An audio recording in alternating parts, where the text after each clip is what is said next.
Nous devons aider le continent africain. To live with us, the European dream. Good friend of Taiwan. Europe 1, bonjour. À votre revue de presse internationale, nous sommes d'abord en Israël ce matin. Bonjour Ariane Ménage. Bonjour. De quoi parle la presse israélienne ce matin ? Du report de la très controversée réforme de la justice. Après des grèves et des manifestations sans précédent, écrit le journal Haaretz, Benjamin Netanyahou gèle l'examen du texte au Parlement. Un report de quelques semaines, le temps de négociation avec l'opposition, selon le Maariv. Le Premier ministre dit vouloir éviter une guerre civile. Depuis 3 mois, cette refonte du système judiciaire déchire la société israélienne. Ce délai ne suffira peut-être pas à calmer la colère de la rue. Les leaders des manifestations pro-démocratie ont annoncé la poursuite du mouvement, rapporte le Yediot Aharonot. L'extrême droite a, elle, organisé hier soir un rassemblement en faveur de la réforme. Nous sommes maintenant au Royaume-Uni avec vous, Sarah Menaille, à la une de la presse britannique ce mardi.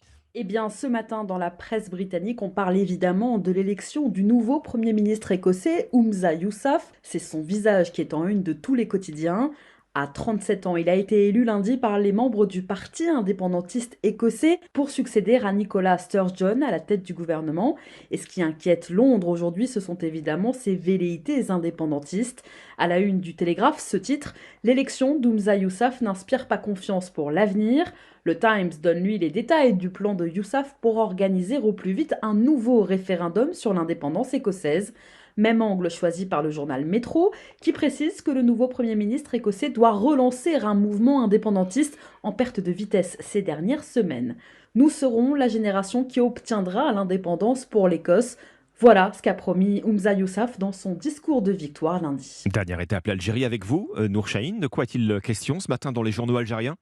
Eh bien, d'un échange téléphonique entre le président Macron et son homologue algérien. Après plusieurs semaines de crise liées à l'affaire de la militante politique franco-algérienne qui a été exfiltrée à partir de la Tunisie vers la France, le dialogue semble avoir repris, commente le Soir d'Algérie. Selon le journal, la communication téléphonique entre les deux chefs d'État a permis de lever plusieurs ambiguïtés concernant cette affaire qui a suscité des dissensions dans les relations bilatérales. Pour sa part, l'expression évoque l'heure de la réconciliation. Le quotidien précise que le président Tebboune a informé son homologue français du retour prochain de l'ambassadeur d'Algérie à Paris. Et pourtant, le site Algérie aujourd'hui demeure interrogatif et met en une « Est-ce la fin de la crise entre Alger et Paris ?» sachant que les relations entre les deux capitales fluctuent au rythme de l'actualité. Merci Nour Chahine, merci à nos correspondants. 6h54, vous êtes sur Europe 1, très bon début de journée. C'est déjà